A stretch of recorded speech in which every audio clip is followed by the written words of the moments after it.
بسم اللہ الرحمن الرحیم۔ السلام علیکم ورحمۃ اللہ وبرکاتہ۔ ایوبی اور زنگی بزرگوں کی ملاقات، احسان کا بدلہ احسان۔ اس کہانی کی بنیاد سن 1132 میں سلطان صلاح الدین ایوبی کی پیدائش سے بہت پہلے رکھی گئی تھی، جب ان کے والد محترم نجم الدین ایوبی عراق کے شہر تکریت کے گورنر تھے۔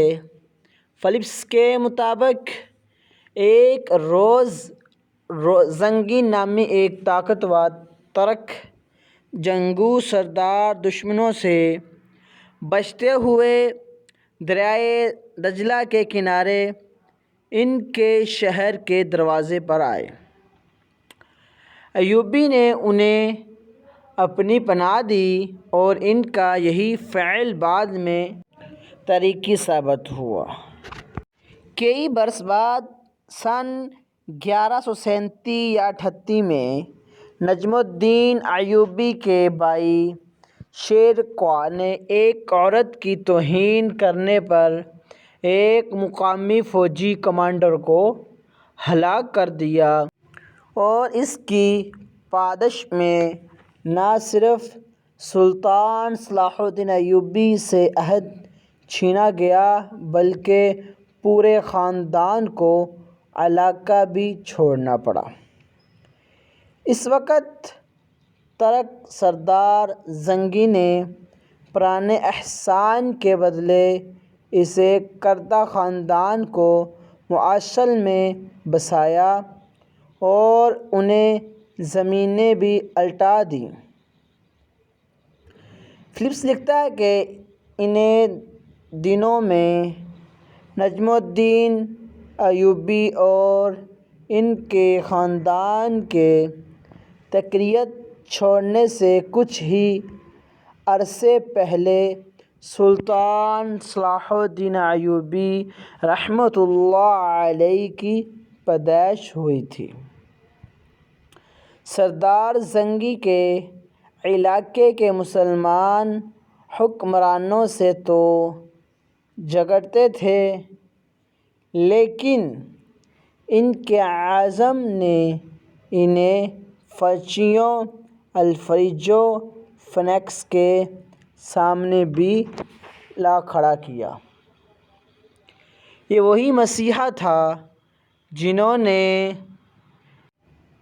1099 کی پہلی صلیبی جنگ کے بعد یورپ سے آ کر ان علاقوں میں آزاد ریاستیں قائم کی تھیں۔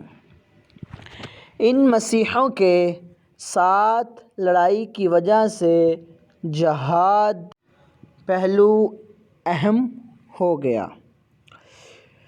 فلپس لکھتا ہے کہ سن 1105 دمشق میں ایک عالم المسلمین نے جہاد کی تبلیغ کی تھی اور مسلمان اشرافیہ کو اسلام کے ان پہلوؤں کو نظر انداز کرنے پر تنقید کا نشانہ بنایا تھا۔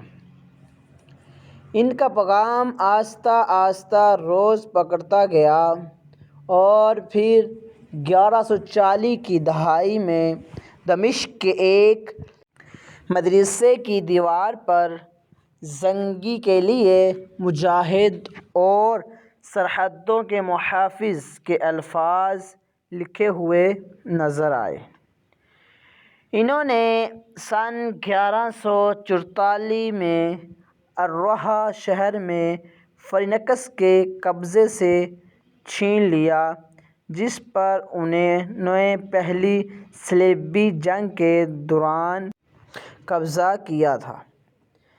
اسی کامیابی پر انہیں بغداد میں خلیفہ کی طرف سے سند ملی تھی۔ آج چھوٹا کا قصہ ہے جو مجھے پوری امید ہے کہ آپ کو بہت ہی اچھا لگے گا۔ السلام علیکم ورحمۃ اللہ۔